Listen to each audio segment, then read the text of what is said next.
¿Ya están viendo la presentación, no? Ya, Yo, doctor. Sí, doctor. Exactamente. Bueno, tumores del testículo, introducción. Va a ser relativamente poco frecuente, aunque es el más común en los hombres de entre 15 y 35 años, ¿no? Aguas, ¿no? Se presenta en edades tempranas, en hombres en edad reproductiva y en edad laboral, ¿no? Productiva también, ¿no? Va a ser uno de los, ¿no? Antes de que existieran los tratamientos o el manejo con quimioterapia y radioterapia, pues el pronóstico era muy malo para estos pacientes, ¿no? Pero en la actualidad la esperanza de vida se ha elevado impresionantemente con el advenimiento de la quimio y de la radioterapia, ¿no? A tal modo que antes de los 70s, la mortalidad en este tipo de pacientes era casi hasta el 50% y o menos, ¿no?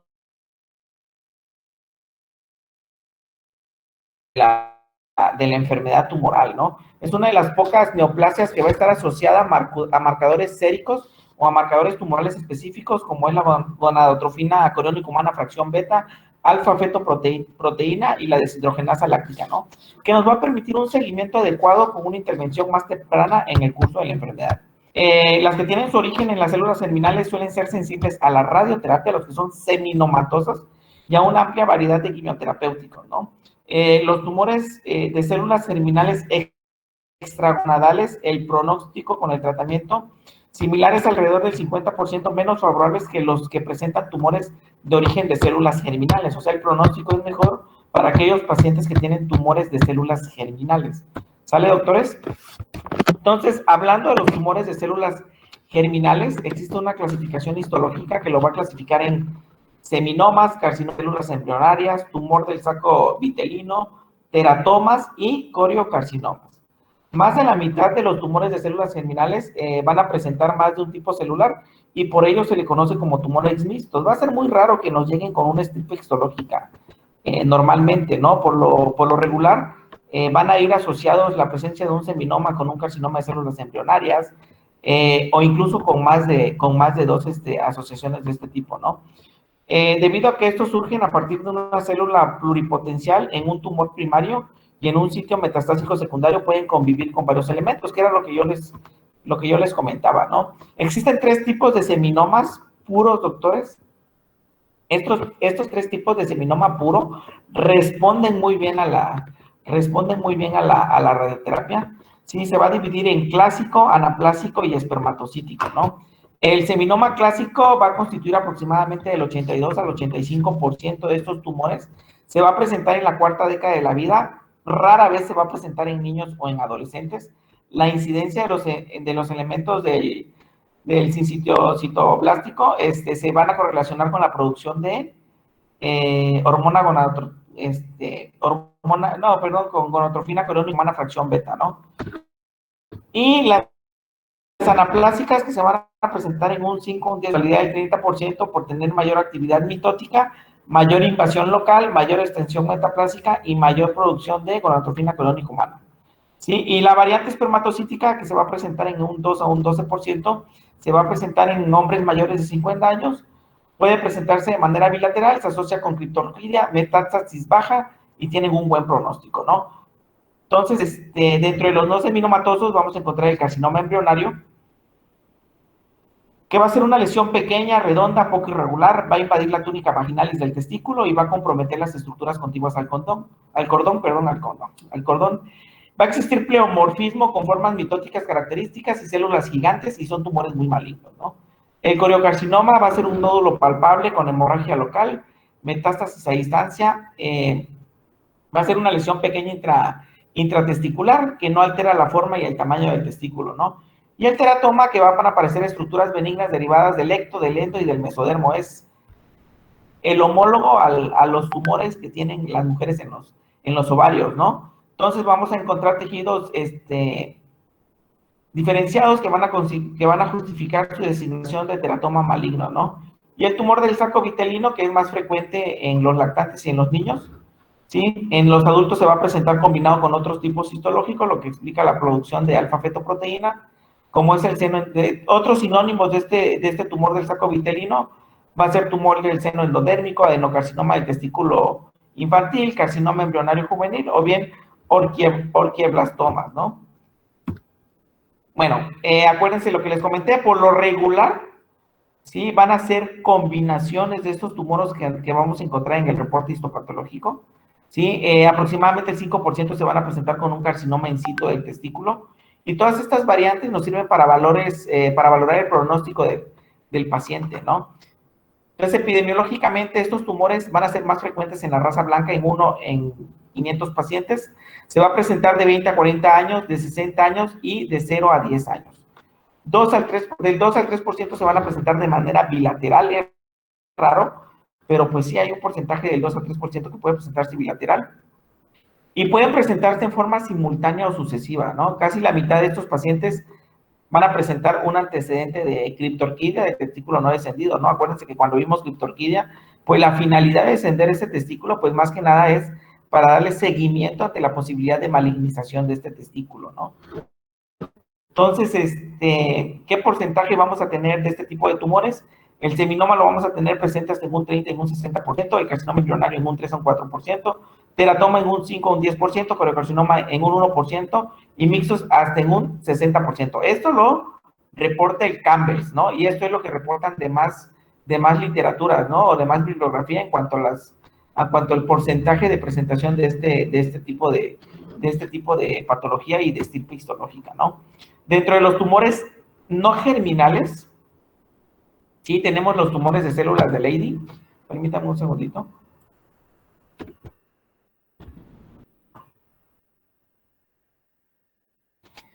Sí, dentro de los tumores no germinales vamos a tener los tumores de células de Leydig que van a abarcar aproximadamente del 1 al 3% de todos los tumores testiculares. La causa va a ser desconocida, no se relaciona con el testículo no descendido, se va a presentar en la edad prepuberal, vamos a tener a los pacientes con características de virilización y son benignos. En el adulto, el 10% de este tipo de tumores van a ser malignos. El tratamiento es orquiectomía radical en este tipo de pacientes, ¿no? Los tumores de células de Sertoli se va a presentar en menos del 1%, con una edad promedia de los 20 a los 45 años. Alrededor del 10% van a ser malignos y las lesiones benignas van a estar bien circunscritas. Malignas van a presentar bordes mal definidos, mal delimitados. Clínicamente van a presentar una masa testicular, vamos a tener clínicamente virilización de los niños y vamos a tener pacientes con ginecomastia, ¿no? El tratamiento pues va a ser una orquiectomía radical más disección ganglionar de retroperitoneo. Y otro tipo de tumor no germinal sería el gonadoblastoma, ¿no? Que va a comprender aproximadamente el 0.5% en pacientes con algún tipo de disgenesia gonadal. Pacientes de menos de 30 años, ¿sí? A la microscopía vamos a encontrar tipos celulares como son los de células de Sertoli, intersticiales y germinales. El cuadro clínico se va a relacionar con la disgenesia gonadal, ya sea con la presencia de criptorquidia o hipospadias para formar estos tipos de síndromes. Y tenemos también tumores secundarios de los testículos, ¿no? Los que van a hacer metástasis de otros lugares y van a hacer metástasis a nivel del testículo. Al igual que el riñón, pues van a ser linfoma, infiltración leucémica y tumores metastásicos, doctores. ¿Cuáles van a ser las causas de que alguien pueda presentar algún tipo de estos tumores? Son tres las principales, doctores, dentro de las causas adquiridas. Son tres las principales. Tenemos pacientes con antecedentes de traumatismo, ¿sí? Pacientes con alteraciones hormonales o bien que se aplican hormonales principalmente en pacientes masculinos que tienen otro tipo de preferencias sexuales y pues empiezan a inyectar hormonas, ¿no? Y esto puede predisponer a la formación de cáncer en el testículo, ¿no? O bien testículos atróficos también es un riesgo de presentar tumores testiculares. Dentro de las causas congénitas, la principal causa va a ser la criptorquidia, que va a estar presente en menos del 3 al 14%, ¿sí? Ojo, lo que les comentaba, la orquidopexia no va a prevenir que ese testículo, ¿sí? Produzca un tumor maligno, doctores. La orquidopexia sirve para tener un acceso en el cual podamos vigilar cómo va evolucionando este paciente, ¿no? Esa es la única finalidad, la exploración física. El diagnóstico de este tipo de tumores es clínico, doctores. ¿Sí? Dentro de la patogenia de este tipo de tumores, la regresión espontánea completa es rara, aunque se han demostrado estos estudios de controles, ¿sí? Por lo regular, todos estos tumores a nivel del testículo se deben de considerar malignos, ¿sí? La túnica albuginea va a actuar como una barrera natural que va a impedir, ¿sí? Que estos tumores tengan una metástasis por continuidad. Por lo regular va a ser metástasis ganglionar, ¿no? Aquí lo comento, la metástasis linfática es la más común en todas las estirpes, menos en las seminomatosas, doctores, ¿sí? En las seminomatosas, cuando veamos el tratamiento, no está indicado realizarle la disección ganglionar de retroperitoneo. Caso contrario, en los tumores germinales no seminomatosos, en todos los tumores germinales no seminomatosos está indicado realizarle la disección ganglionar de retroperitoneo, ¿no? Entonces, y esto nos va a dar una pauta para el tratamiento de los pacientes, ¿no? Los no seminomatosos, radioterapia, ¿sí? Y los no seminomatosos, disección ganglionar de retroperitoneo, más radioterapia y más quimioterapia, ¿no? A diferencia de los tumores en los que la supervivencia se calcula a los 5 años, ¿sí? En los tumores de testículo se va a calcular a los 2 años, doctores, la supervivencia. ¿Por qué? Porque a pesar de que responden muy bien al tratamiento, si no se les da manejo, son muy agresivos estos tumores, ¿no? Por eso la supervivencia se calcula a los 2 años y el seguimiento es uno de los únicos tumores en el cual el seguimiento va a ser a 10 años, ¿no? Por lo regular, todos los demás tumores, doctores, y no solo en la vía urinaria, sino también de otras especialidades, el seguimiento es a 5 años. Sí, los tumores de testículo no, los tumores de testículo hay que darle seguimiento por 10 años, por el alto riesgo de recurrencia hasta estos tiempos de evolución de la enfermedad, ¿no? Dentro de las manifestaciones clínicas, doctores, ¿sí? Por lo regular estos pacientes se van a presentar con enfermedad metastásica, ¿sí? Vamos a tener clínicamente al paciente que va a tener una tumefacción o una tumoración que no le va a doler, o bien un nódulo en la gónada, ¿sí? Por eso es muy importante que se realicen la autoexploración, ¿no? Incluso salió un video ahí no sé si lo vieron, el video del pibe Valderrama. No, doctor. Chihuahuas. Sí, para empezar, ¿conocen al pibe Valderrama? No. Ya pues, no me digan que estoy ruco, doctores. Permítame a ver si lo encuentro.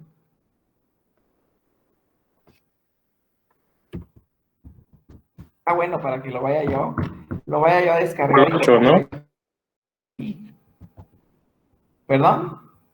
Es un colocho, creo, que juega fútbol, pero no me acuerdo por Sí, equipo. un colombiano, un futbolista colombiano. Déjenme a ver si tengo acceso. Ahí está. Ay, no, doctor, si no conozco a los futbolistas de ahorita, menos a los de antes. Ah, pues a los de antes yo los conozco más que a los de ahorita, ¿eh?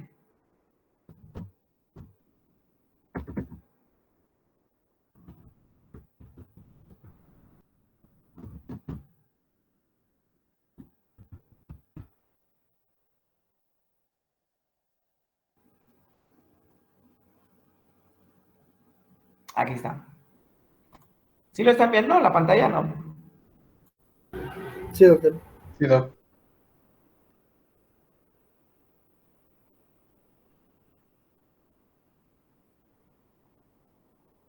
¡Ah!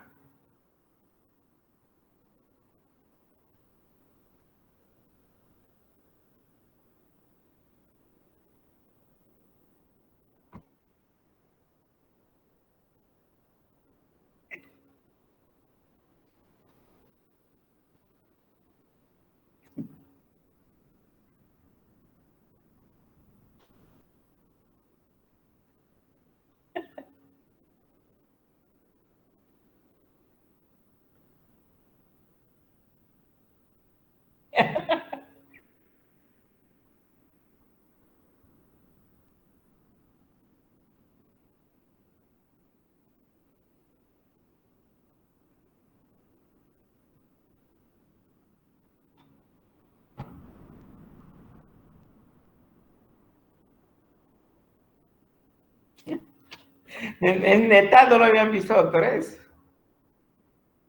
¿En qué mundo viven, pues? O sea, si no conocían al pibe Valderrama, tampoco conocían a Miguel González Mitchell, ¿no? El que fue el que le hizo la exploración. ¿No? Puta, a Emilio el buitre buitragueño tampoco. ¿Quién sabe Ay, quién de es? plano, ustedes, doctores. ¿Qué les gusta a ustedes, doctores? ¿Qué les gusta a ustedes, doctores? ¿El ballet? ¿O qué les gusta? O sea, el fútbol, no. Estudiar, doctor. El fútbol actual no es tan bueno. El- sí, cómo no, chon, dijeran en mi casa. Pero bueno, ya. Ese video está bueno, lo voy a descargar para ponerle en esta presentación. Qué buena idea. Para años venideros, si es que sigo dando, sigo dando clases, ¿no? Entonces, les vuelvo a repetir, se van a presentar ya la mayoría con enfermedad metastásica, el 5% pueden presentar ginecomastia.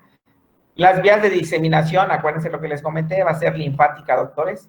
Van a ir a drenar principalmente, los del testículo derecho van a ir a drenar a los ganglios o al relevo ganglionar intercabo aórtico, precabo y preaórtico, ¿sí? Y los del lado izquierdo van a ir a drenar a la región o al relevo ganglionar paraórtico o preaórtico, ¿sale? Y secundariamente algunos testículos pueden dar diseminación hematógena, ¿no? Principalmente a pulmón, hígado, cerebro, riñón y óseo, ¿no? Lo más frecuente es, lo más frecuente es diseminación linfática. Hubo un caso, si no mal recuerdo, cuando estaba yo haciendo el R1 de cirugía en Jalapa, que sí había un paciente que debutó con un tumor cerebral, fíjense. Le hicieron biopsia y resultó que era un tumor germinal, o sea, una metástasis de tumor germinal, ¿no? El pronóstico del paciente aparentemente fue bueno, ¿no? Porque pues tienen buena respuesta, a pesar de que estén metastásicos, tienen buena respuesta al manejo quimioterapéutico, ¿no? Entonces, los linfáticos testiculares van a drenar a los ganglios que se encuentran en el hilo renal, lumboaórticos, mediastínicos, incluso pueden hacer relevo ganglionar hasta los supraclaviculares y la vía hematógena, ¿no? Que les había yo comentado, pero por lo regular llegan nada más al retroperitoneo, ¿no? Entonces, acuérdense, examen físico, acuérdense del pibe Valderrama, ¿sí? Acuérdense del pibe Valderrama, palpación, vamos a encontrar una tumoración que no duele, doctores, ¿sí? A veces el testículo está aumentado de tamaño, no duele, ¿sí? Y por lo regular a veces también se realiza la autoexploración y se palpan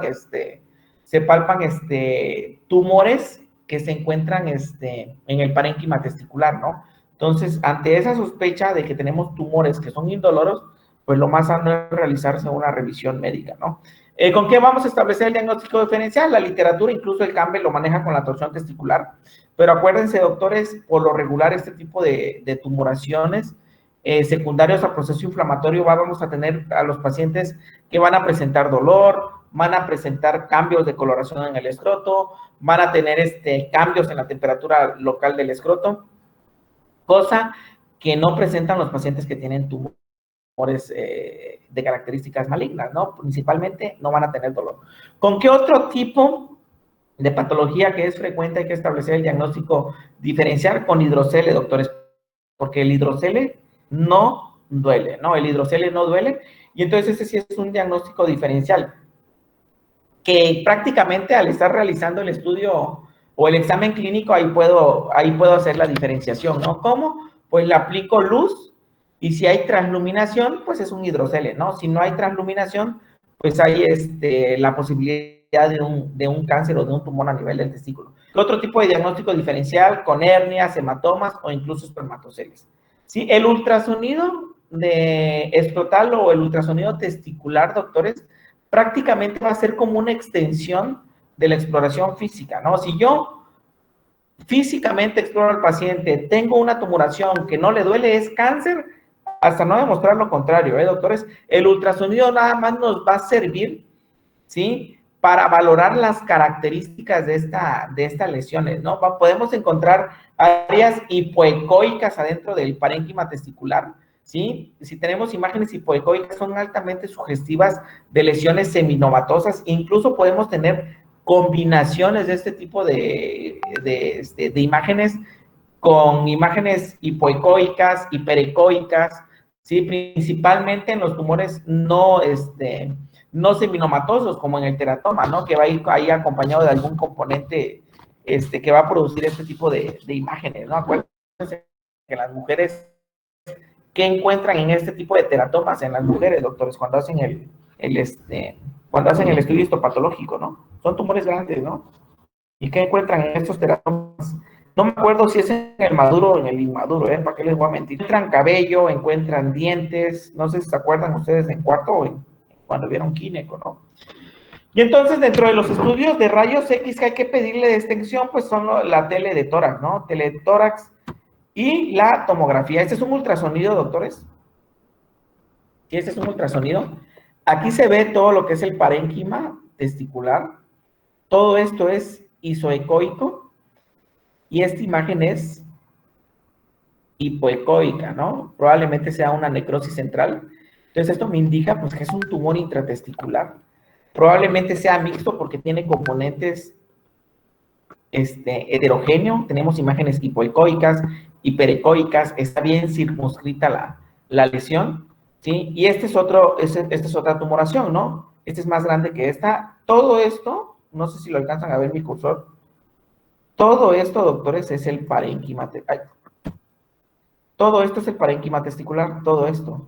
Y esto que está delimitando la flecha, ¿sí? Es el tumor en el testículo. Entonces le aplican Doppler color y pues se ve que todo este tumor está vascularizado, ¿no? En comparación al resto del tejido testicular. ¿Sale? Entonces, ¿cuál es el siguiente paso? Por realizarle estos estudios, principalmente la tomografía, los marcadores tumorales y la tele de tórax, doctores, por lo regular se tienen que hacer antes. Sí, se tienen que hacer antes de la cirugía. Hay algunos otros tumores en que no los esperas, ¿no? Puedes entrar a hacer el procedimiento quirúrgico, pero en el tumor del testículo no. En los tumores de testículo siempre tienes que tenerlo antes, ¿no? Incluso los marcadores tumorales, ¿no? El estudio de elección es una tomografía simple y contrastada abdominopélvica que nos van a permitir valorar la extensión a nivel del cordón espermático y la presencia de tumoración en el retroperitoneo, ¿no? Acuérdense la diseminación linfática que van a tener este tipo de tumores retroperitoneo, pero con la tomografía es más que suficiente. La tomografía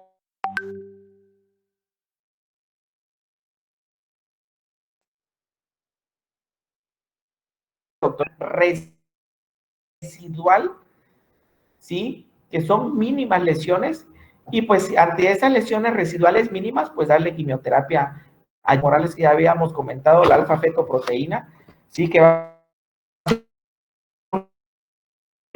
un P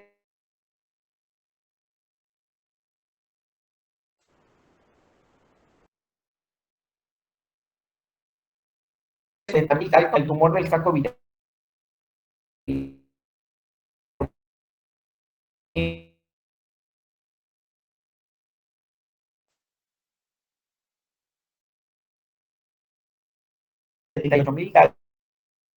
Daltons,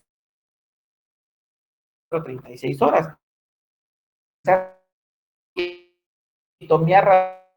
Radical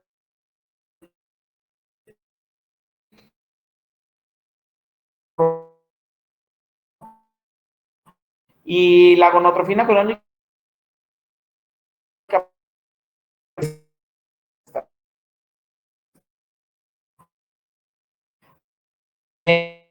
amenaza la otro tipo de tumoraciones, pues es una célula, ¿no? Y va a tener un peso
Bueno, dígame, ¿en qué diapositiva me quedé, doctores?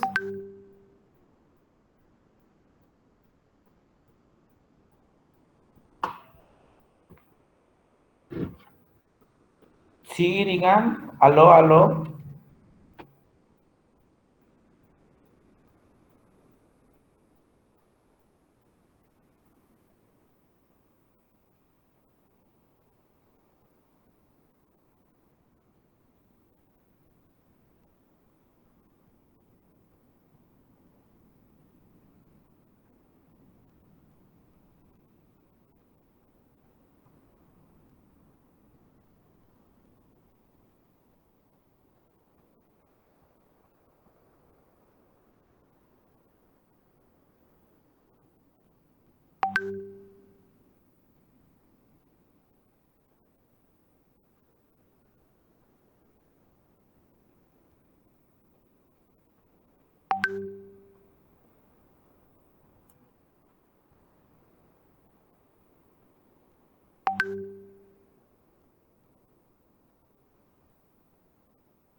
¿Sí me escuchan, doctores?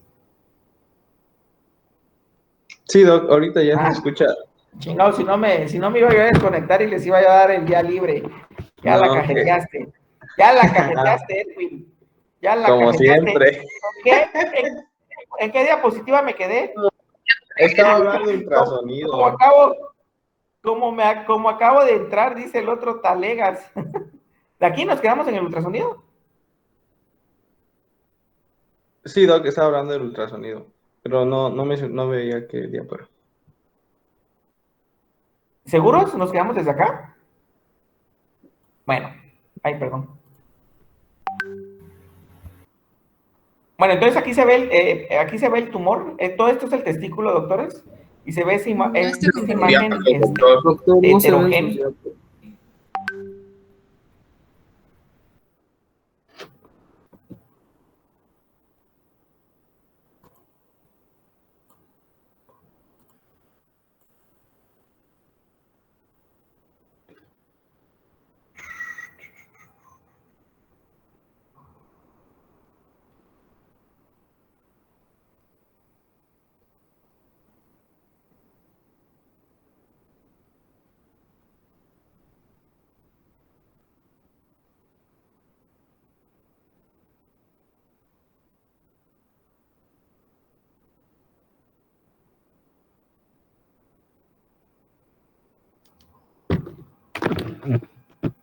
Bueno, ahora sí ya lo ven. Veo nada más la pantalla, Doc, pero no sus diapos. ¿En serio no se ven las diapositivas? No, bueno, yo no solo veo la pantalla donde aparecemos el nombre de todos. No, no, no se ven las diapos. ¿Y ahí? ¿Todavía no? No. Bueno, un segundito.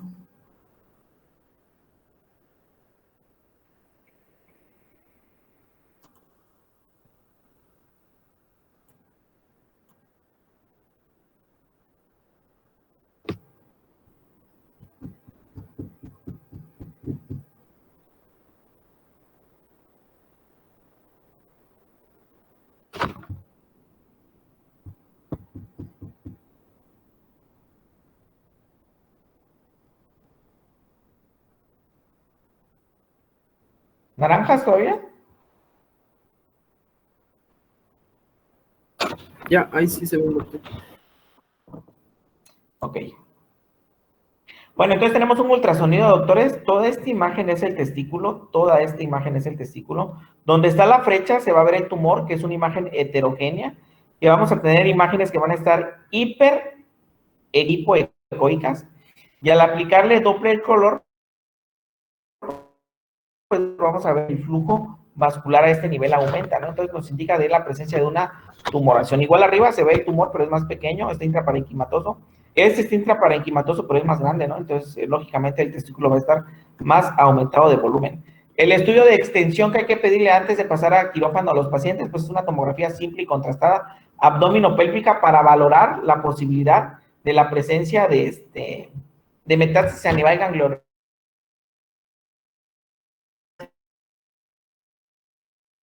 Se utiliza para de cánceres. La tomografía por emisión de positrones sí se utiliza para pacientes que ya han sido sometidos a tratamiento y para valorar la posibilidad de enfermedad residual mínima, ¿no? Los marcadores tumorales es uno de los tumores que tiene mayor relación a la presencia de alteraciones a este nivel.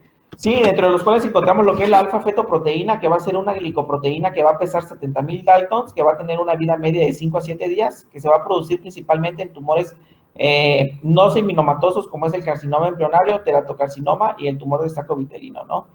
Y la gonotrofina coriónica humana fracción beta, que es la glicoproteína, que va a pesar 38,000 Daltons y va a tener una vida media de 24 a 36 horas. ¿Para qué nos sirve esto, doctores? Para valorar qué tanto desciende este marcador tumoral después del procedimiento quirúrgico, ¿no? La gonotrofina coriónica humana, pues a las 24 horas ya disminuyó, siempre edad metastásica, al igual que el alfa-fetoproteína. Después de 7 días tenemos que esperar para ver si baja otros normales después de la orquiectomía radical, que nos va a servir para la presencia o no de enfermedad metastásica. Nos había comentado el científico.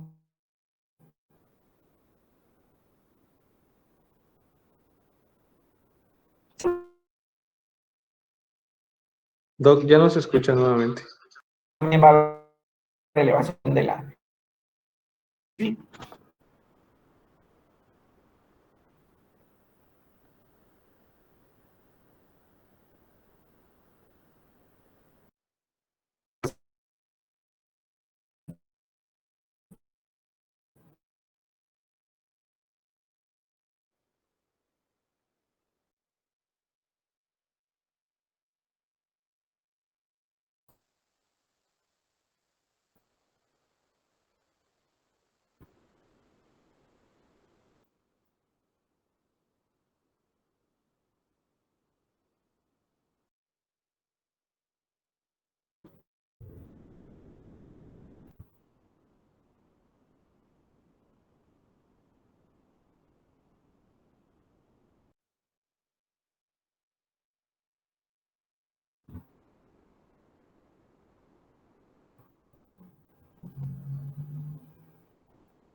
No se escucha, Doc.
A ver, ahora sí me escuchan. Bueno, a ver, voy a volver a presentar. Quiero terminar ya este tema.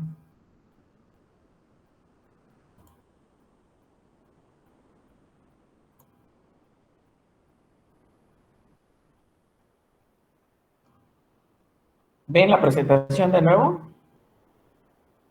Ya, doctor, ahora ya. Ok, bueno, entonces dentro de los marcadores tumorales que les había yo comentado se encuentra el alfa-fetoproteína, gonotrofina coriónica humana fracción beta y lo que es la deshidrogenasa láctica, ¿no? Entonces ya van como 2, 3 veces que lo repito, ya me dio hueva, ¿eh? Entonces la alfa-fetoproteína va a ser una glicoproteína de 70,000 Daltons que va a tener una vida media en el torrente sanguíneo de 5 a 7 días. Sí, la gonotrofina coriónica humana pesa 38,000 Daltons y va a tener una vida media de 24 a 36 horas, ¿no? Esto nos va a servir para valorar cuánto descienden después del procedimiento quirúrgico, pues estos marcadores tumorales, ¿no? Que nos van a indicar la presencia o la ausencia de enfermedad metastásica, ¿no? Y la DHL, pues es prácticamente un marcador inespecífico. ¿Por qué? Pues porque es una enzima que se encuentra presente en todas las células, ¿no? Y pesa alrededor de 134,000 Daltons. No, aquí tenemos una tomografía donde se ve enfermedad ganglionar metastásica al retroperitoneo, doctores. Entonces se ve una gran carga tumoral. Les comentaba yo que si estos ganglios miden más de 2 centímetros, pues lo ideal, doctores, es primero darles quimioterapia para reducir el volumen y la carga tumoral y posteriormente realizar la disección ganglionar de retroperitoneo. Esta disección ganglionar de retroperitoneo pues va a ser curativa y pronóstica para los pacientes, ¿no? Y la imagen que se ve a su mano derecha, la más inferior, pues es una tomografía de emisión de positrones que nos va a permitir valorar lesiones milimétricas, ¿no? Para valorar la presencia de enfermedad residual de este tipo de tumores, ¿sale?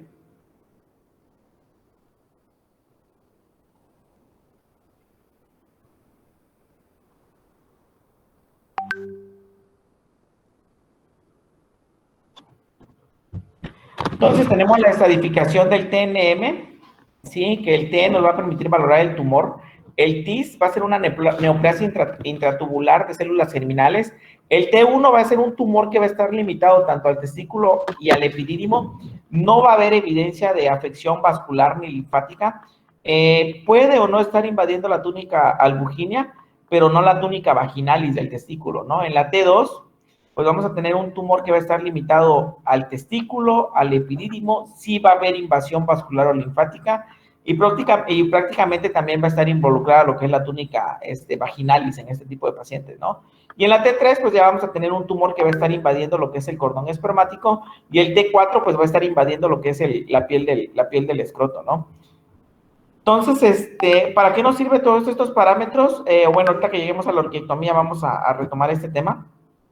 La presencia de ganglios que nos sirve valorar el tamaño o la carga tumoral para valorar la posibilidad de realizarle quimioterapia al paciente antes de realizarle la disección ganglionar de retroperitoneo, ¿no?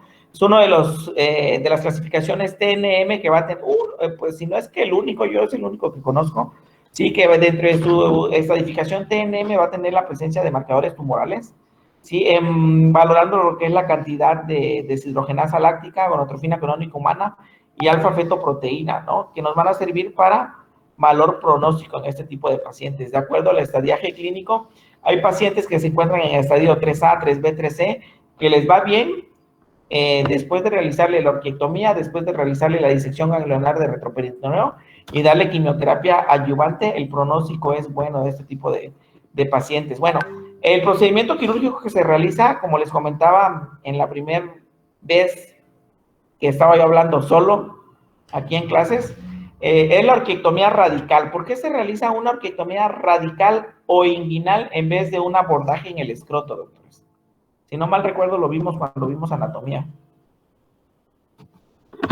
¿Quién dice yo?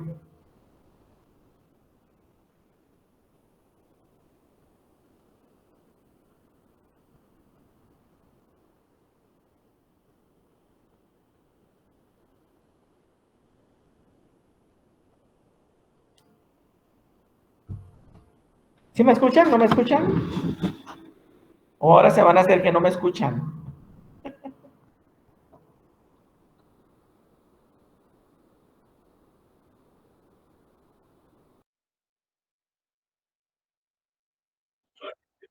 Sí, se escucha, Doc.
Ahorita viene el doctor, es que se le descargó la laptop.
Perdón, doctor, es una disculpa, se me apagó la lápiz y aquí para que encienda esta cosa tarda.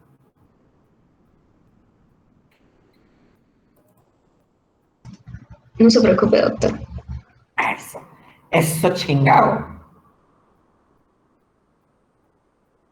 Total, ya tienen todo el día para... Ah, no, a lo mejor al rato tienen sus clases otra vez del plato del buen comer.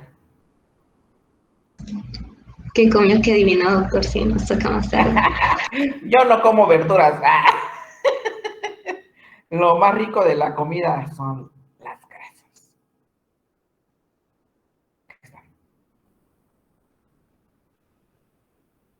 Y lo más malo, pues.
Ok, ¿ya les envió otra vez la presentación, doctores?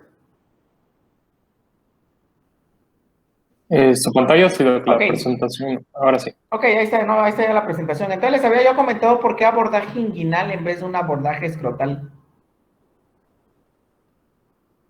Sería porque la principal vía de diseminación, pues es linfática, entonces, y un abordaje, digamos, se dice así, pero a medias o parcial, pues podría abrir una vía hematógena que favorezca la diseminación del tumor. Más o menos tienen la idea, José Carlos, eres creo, ¿no?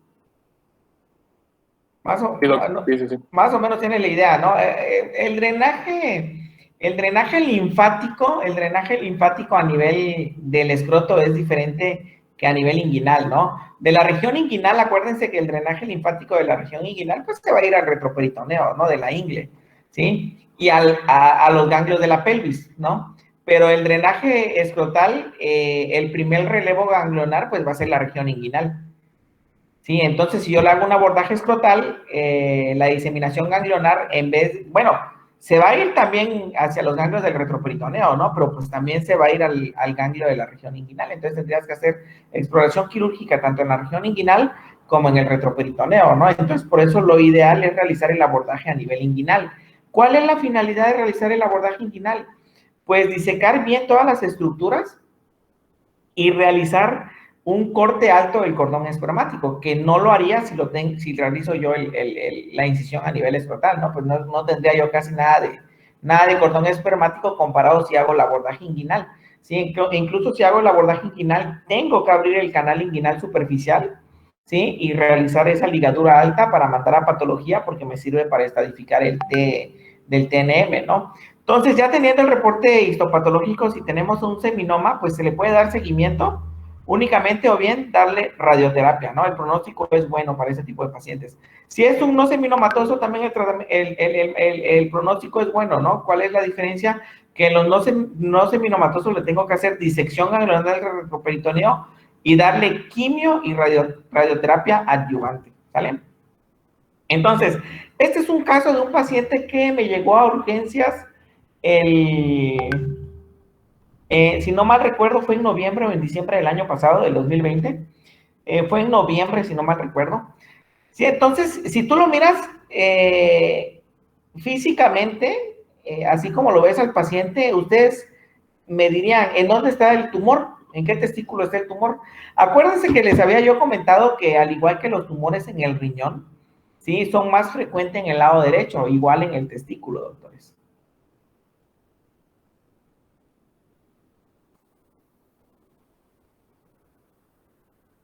¿Sigo en línea o ya me salí? Sí, en línea, doctor. Sí, Ok. parece que estuviera en el derecho. No jueguen con mis neuronas que ya están rucas, doctores. No jueguen con mis neuronas que ya están rucas. Sí, entonces, así a grosso modo, ¿sí? ¿Dónde creen que está el tumor? ¿En el testículo derecho o en el testículo izquierdo? Parece que estuviera en el derecho. Del derecho. Y ahí al lado tienen donde les estoy haciendo el abordaje quirúrgico. Creo que ahí lejos de estar haciendo el abordaje quirúrgico ya estoy cerrando al paciente, ¿sí? Y no logran ver ahí de lo que se ve en el campo quirúrgico, no logran ver qué lado es. Por eso digo que el izquierdo. El izquierdo. Sí, el izquierdo. Exacto, doctores, exacto, así es. Es que no sabíamos si su derecha o nuestra derecha. Pues aquí está. Exacto. Sí, si lo ven ustedes macroscópicamente dicen, no, pues es el testículo derecho. No, ¿qué creen, doctores? Tenía una hernia inguinal del lado derecho. Sí, tenía una hernia inguinal del lado derecho, que si tú no lo exploras y lo ves así, dices, no, pues hay que quitarle el testículo derecho, ¿no? Y vas entrando a nivel inguinal derecho y vas a encontrar la pinche hernia, ¿no? Perdón por la expresión, ¿no? Pero siempre me emocionan estos tipos de casos, ¿no? Entonces ya le hice la exploración física y efectivamente tenía una hernia inguinal del lado derecho y el que tenía, el testículo que lo tenía pétreo, indurado, era el testículo del lado izquierdo. Entonces este paciente pues se protocolizó, se le pidió los marcadores tumorales, salió muy elevada la gonatrofina crónica humana, salió casi en 7000 la gonatrofina crónica humana. ¿Sí? La tomografía aparentemente salió sin evidencia de metástasis a nivel ganglionar. Entonces, afortunadamente no tenía metástasis. El tumor se ve pequeño, el testículo se ve de tamaño normal, ¿sí? El testículo izquierdo, y pues para esa cantidad de gonatrofina dices tú, ¿qué onda? No, pero tenía casi 7000, ¿sí? Casi 7000 de gonatrofina crónica humana, fracción beta. Entonces, pues le hice la orquiectomía inguinal, ¿sí? Se le hace la orquiectomía inguinal. La finalidad es realizar una ligadura alta del cordón espermático, pues que me va a servir, ¿sí? Que me va a servir para estadificar este paciente, ¿no? Ya me regresó no me acordaba que tenía yo estas fotos, pero si lo vuelvo a ver, le voy a pedir el reporte de patología, pues que me sirve para estar haciendo la presentación de los casos clínicos, ¿no? Me llegó ya con marcadores tumorales de control. Los marcadores tumorales están completamente en parámetros normales, ¿sí? Están completamente en parámetros normales. Me salió un CA de testículos mixto. Estaba con seminomatosis, si no mal recuerdo, con tumor del saco vitelino. ¿Sí? Le volví a solicitar otra tomografía de control. No hay evidencia de metástasis a nivel ganglionar. Pues entonces, a pesar de que tiene ese componente no seminomatoso, pues le puedo dar también seguimiento, ¿no? Le puedo dar también seguimiento e ir valorando conforme va evolucionando el paciente si es necesario hacerle la disección ganglionar de retroperitoneo o no. ¿Por qué? Porque realizar una disección ganglionar de retroperitoneo tiene sus posibles complicaciones. La principal es sangrado, ¿no? Y acuérdense que al momento de realizar la disección ganglionar de retroperitoneo voy a manipular inervación que favorece lo que es la eyaculación. Entonces lo estaría yo sometiendo a una esterilidad. Si no mal recuerdo, el paciente tiene 33 años y no es papá todavía, ¿no? Entonces, todos esos parámetros se tienen que valorar para darle el tratamiento y el seguimiento al paciente, ¿no? Entonces, patológicamente, por lo regular, siempre van a ser mixtos. Este es un corte, lejos de los datos que mencionan acá, pues se los presenté porque al corte que vamos a ver, ¿no? El tumor, pues prácticamente es esto y es esto, ¿no? Y lo único sano del testículo, pues es lo que está hasta en el mero borde. De ahí todo lo demás es cáncer, ¿no? Entonces, la disección ganglionar de retroperitoneo, pues consiste prácticamente en realizar una incisión que va desde la apófisis sifoide hasta la sínfisis del pubis, doctores. Sí, prácticamente lo ideal es abordar por el lado derecho del paciente. Entonces tenemos que bajar la línea de TOLC. Esa línea de TOLC, sí, es la estructura que mantiene fijo lo que es el colon ascendente, lo mantiene fijo a la pared abdominal, ¿no? Entonces hay que bajar esa línea de TOLC o disecar esa línea de TOLC para movilizar todo ese colon. Tiene un nombre esa maniobra, se me olvidó. Tiene un nombre esa maniobra, se me fue realmente. Si me acuerdo y estamos en clase, se los voy a comentar. Sí, y entonces se moviliza todo el intestino delgado, todo el intestino grueso, con la finalidad de llegar a las estructuras vasculares, ¿no? Pues prácticamente esta estructura blanquecina que se ve acá, pues es la aorta abdominal y la bifurcación en las arterias ilíacas comunes, ¿no? Posteriormente, estas arterias ilíacas comunes se van a convertir en la arteria ilíaca externa, en la arteria ilíaca interna, la interna que va a ir a irrigar las estructuras del hipogastrio y la externa, pues que nos va a dar la arteria femoral, ¿no? Entonces se realiza toda esta disección modificada dependiendo si el testículo afectado es el derecho o el izquierdo, ¿no? Como les había yo comentado, riesgos, pues la principal es hemorragia, seguida por fístulas linfáticas, porque también se manipula tejido linfático a este nivel, y la otra pues es la esterilidad, ¿no? Entonces, el manejo con quimioterapia, actualmente el gol estándar es el manejo con los platinos, ¿no? Entonces, la respuesta muy bien aceptada que tienen esos tumores principalmente va a ser al platino, y se le utiliza una combinación de cisplatino, etopósido y blimblastina. Es el manejo que se utiliza en este tipo de pacientes. Y les vuelvo a repetir, el pronóstico es bueno, ¿no? Entonces, cuando lo tenemos en etapa localizada, la tasa relativa de supervivencia a los 5 años es hasta en el 99%. Cuando tenemos una etapa regional, pues tenemos una esperanza de vida a los 5 años hasta el 96%. Y a pesar de que ya tengamos una etapa en estadios avanzados, con enfermedad avanzada, pues el pronóstico a los 5 años con el manejo, pues es bueno, ¿no? 74% comparado al 50% que se tenía antes de los años 70, ¿no? ¿Dudas, preguntas? Chicles, cacahuates, palomitas, nuegaditos. Ahora sí, disculpen, pero fueron cuestiones técnicas. Entre que el internet, entre que se me apagó la lab. ¿Dudas, preguntas, doctores? No, doctor. No, doctor. No. Bueno, entonces, yo creo que lo vamos a dejar hasta ahí. El único tema que nos falta, déjenme checo mi machote.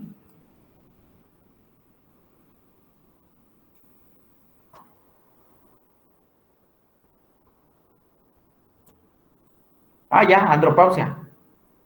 Ya me acordé, andropausia. Vamos a dejar andropausia, ya es el último tema que nos queda. ¿Dudas, preguntas, doctores?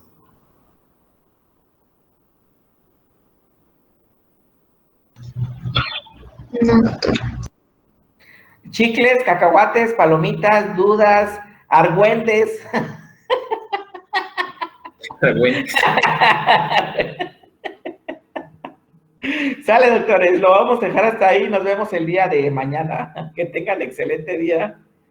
Y sigan a ver, espérense. No he dejado de grabar.